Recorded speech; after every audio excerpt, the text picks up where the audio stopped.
Good morning. My name's Captain Ben Miller, and I oversee the Lincoln Police Department's Criminal Investigations Unit. This morning we'll review the details of a murder arrest made by LPD yesterday, and then I'll take some questions afterwards. First and foremost, we'd like to express our condolences to Larry Cole's family as they continue to grieve his death during this difficult time. The department would also like to commend our investigators for their dedication and diligence over the past year, which led to the identification and arrest of Alaric Hardin. Their relentless pursuit of justice exemplifies our commitment to the community, working to provide closure for those impacted by this senseless tragedy.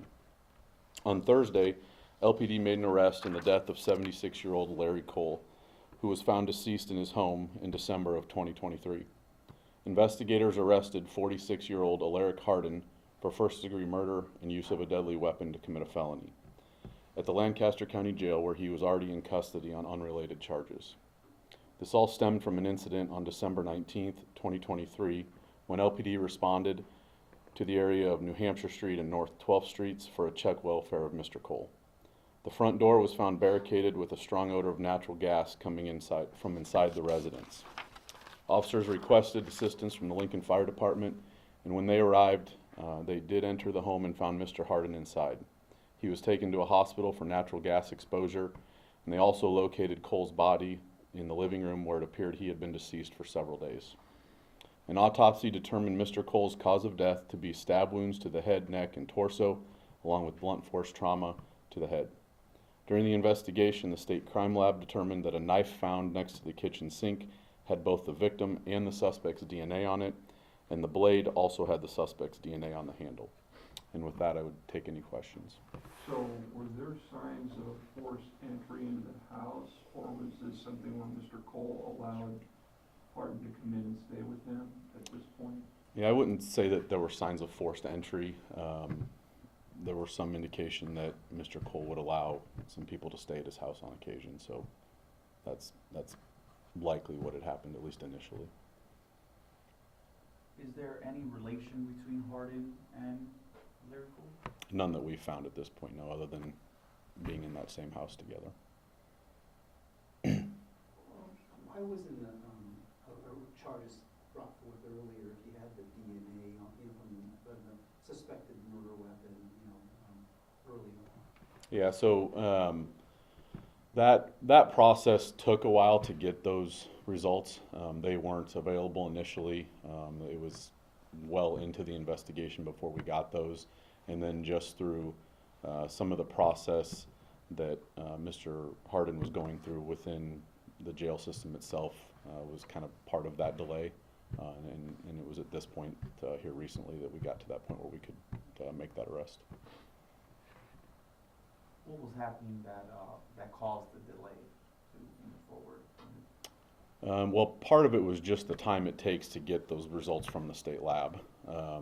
That I think was probably several months before we got that stuff back. And then as far as what was taking place at the jail, that's I guess probably some internal procedures within the jail and within the charging situation for Mr. Hardin on his unrelated charges. So. I mean, is there a concern, luckily you had it already in custody, but is there a concern that, I guess if you had to move faster, could you have done it so that, you wouldn't have lost him, he wouldn't have been released, while he was doing the other crimes that he was doing? Yeah, I think that was something that we were monitoring. Had he been released, that was something that we could have, I think, certainly moved on a little bit faster. And so we were in constant communication with the county attorney's office in the jail, and so we knew that status and had monitored that throughout this investigation. You mentioned treatment for gas exposure. Is there any reason to believe that he was trying to cover something up and maybe start a fire with the gas leak or the gas turned on? Some of those kinds of things. Yeah, that's something we certainly looked at and considered really from the onset of this investigation. That's one of those things that we just don't have an answer for, though, whether that was an intentional thing or not. So. Are there other suspects believed to be involved in this crime? No, not at this time. Why not rule it a homicide from the beginning if Larry Cole was discovered with, you know, stabbings and blunt force trauma to the head? Well, I think initially, there was probably a delay for like that first day or two until the autopsy was completed and we at least had some initial information back from that. And then I guess I don't know exactly when it got ruled a homicide. I mean, in our perspective, it was pretty early on. So it just took a day or two to get some of that preliminary information from the pathologist. So Mr. Harden was identified as a suspect early on? Yes, that's correct. Did the autopsy ever, you mentioned it dead, believed to be dead for several days. Did the autopsy ever have, like, was it a week, 3 days, something like that? Yeah, that's something that's always difficult to determine, especially as you look at these cases where it's been a few days. It's challenging, and that's part of our investigations. We try to backtrack and determine when was the last time somebody talked to an individual. You know, were there any activity on their phone, any other type of communication that they had, and so that's part of what we do because that's not an exact science to determine exactly when they passed just from the pathologist. And did it appear that Mr. Harden had been coming and going out of that residence, you know, for a time, you know, after the person was deceased? Or had he been in the entire time? Yeah, I would say in that probably 4 to 5 day window that he had come and gone from that residence, yes. Considering that it was now designated as a homicide and several stab wounds, what was the condition of the initial discovery of the victim? For instance, was there much blood? Is it determined that the victim was murdered where they found him, or is there another location where they think the actual homicide took place? Sure, yeah, I think the scene would indicate that the victim was killed at that location, wasn't brought there from anywhere else. And I forget what the first part of your question was.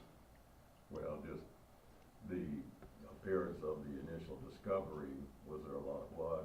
Did it look like that's where it Yeah. happened, or Yeah, we're indication? yeah, we're confident that that's where it took place. And some of that initial delay, when the victim was initially found, he was covered up with some blankets and stuff like that, so it made it hard initially even for the fire department when they went in to determine what had happened, so.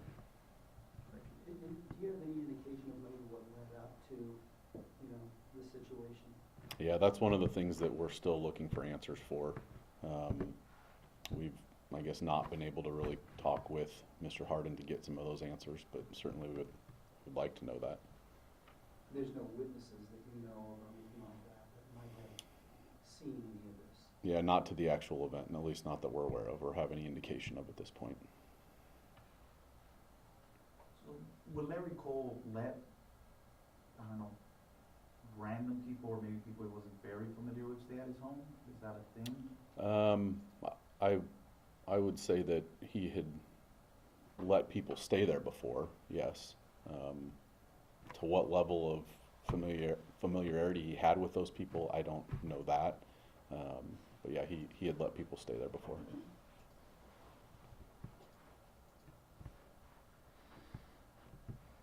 Thank you. Thank you, guys.